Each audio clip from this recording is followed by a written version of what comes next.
engkau.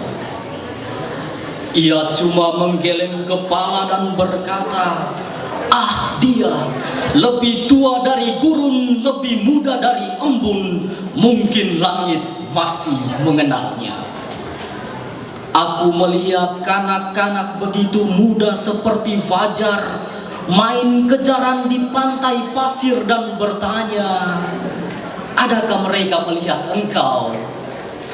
Semua heran dan berkata, "Ia belum tiba di sini. Engkau datang terlalu dini."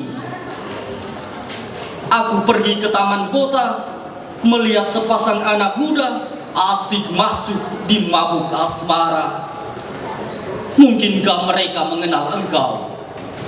Yang laki-laki itu berkata, "Ia hidup dalam dongeng dari beribu tahun lalu. Sisa namanya masih tercatat dalam sebuah perkamen tua." Yang perempuan lalu menambah, "Sungguh pun hidup begitu indah, riwayat kita teramat singkat." Pengembara, mengapa mencari yang sia-sia? Aku mencatat sementara, lebih tua dari gurun, lebih muda dari embun, engkau hidup dalam dongeng dari beribu tahun lalu. Apakah namamu sia-sia dan aku datang terlalu dini? Bertahun-tahun kemudian, aku mencari seorang filsuf yang berjalan siang hari dengan lampu menyala di tangan karena bertarung mencari yang benar. Mungkinkah dia mengenal engkau? Sewaktu kami di jalan bertemu, ia besarkan nyala lampu, lalu mendugai lubuk mataku berseru, "Pengembara, kita sama pejalan jauh menuju langit tak terjangkau. Tentang dia, aku hanya bisa bertanya, filsuf tidak pernah punya jawaban. Mungkin sang nabi lebih tahu." Aku pergi kepada sang nabi dan berkata dengan taksim, "Salam padamu pewarta firman. Aku yakin wahai nabi, engkau tahu yang kucari. Ceritakan padaku tentang dia." Ia menjawab, "Aku bukan seorang nabi. Pewarta sabda hanyalah suara yang berseru di padang gurun. Siapkanlah jalan Tuhan, luruskanlah lorong-lorongnya." Aku belum melihat wajahnya, dan para nabi sepanjang zaman tidak pernah melihat dia. Dialah cahaya maha cahaya yang memijari matahari dan menyinari lubuk hati. Ia menuntun orang buta, membimbing langkah pengembara. Sedang mata kita yang fana tak bisa menangkap yang maha cahaya. Kudengar dentang lonceng gereja memanggil umat beribadah. Aku pergi membawa namamu, lalu bertanya pada pendeta. Ia menjawab, "Gereja mewarisi nama ini, memanggil dia dalam ibadah, tapi maknanya tetap rahasia. Coba tanya si ahli kitab, mungkin dia yang lebih tahu." Aku pergi ke ahli kitab, mengucapkan salam dan bertanya, tapi dia tak sempat mendengar. Rupanya sudah berabad-abad ia menggali ayat suci dan sekarang terperangkap dalam guanya sendiri. Ketika akhirnya kami bertemu, kata-katanya begitu pelik sampai aku tak dapat mengerti mengapa mesti sekian sulit membuat namamu rumit. Adakah relung luka di gua menyesatkan dia dari firman? Aku pergi sebaiknya pergi kepada penyair.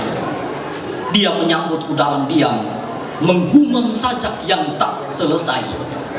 Pada mulanya adalah sunyi, dan sunyi itu melahirkan kata, dan kata menciptakan alam semesta, dan alam semesta menyanyikan mada, dan semua mada kembali ke sunyi di baris terakhir semua puisi.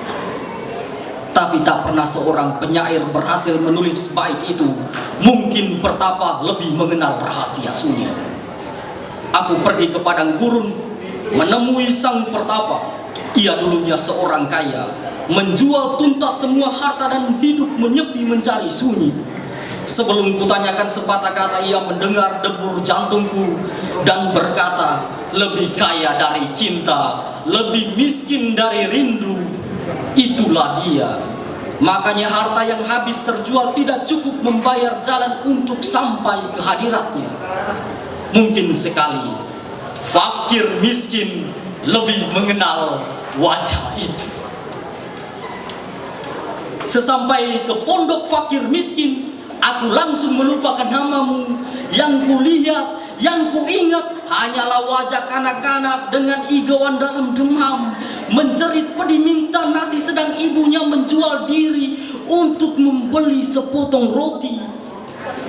Pernah sang ayah mengedar ganja untuk memanen uang murah, tapi semua tinggal mimpi. Ia pergi, tak pernah kembali. Maka di sini, di laut derita, bisakah seorang mengelak teriak dari kapal yang sedang karam? Apakah makna semua doa, mada puji dan nyanyi ibadah bagi mereka yang kini tenggelam? Sungguh di laut duka aku telah melupakan namamu. Namamu tak lagi penting untuk diriku, dan mungkin namaku tak pernah berarti untukmu juga. Tapi mengapa di malam hari ini, ketika sibuk dalam letih, sesudah hilang semua pamrih, tiada terduga engkau tiba, oh cahaya maha cahaya, sunyi suci yang melahirkan kata, lebih kaya dari cinta, lebih miskin dari rindu. Di tengah wajah kanak-kanak lapar, aku sujud menyembah engkau. Sekian dan terima kasih.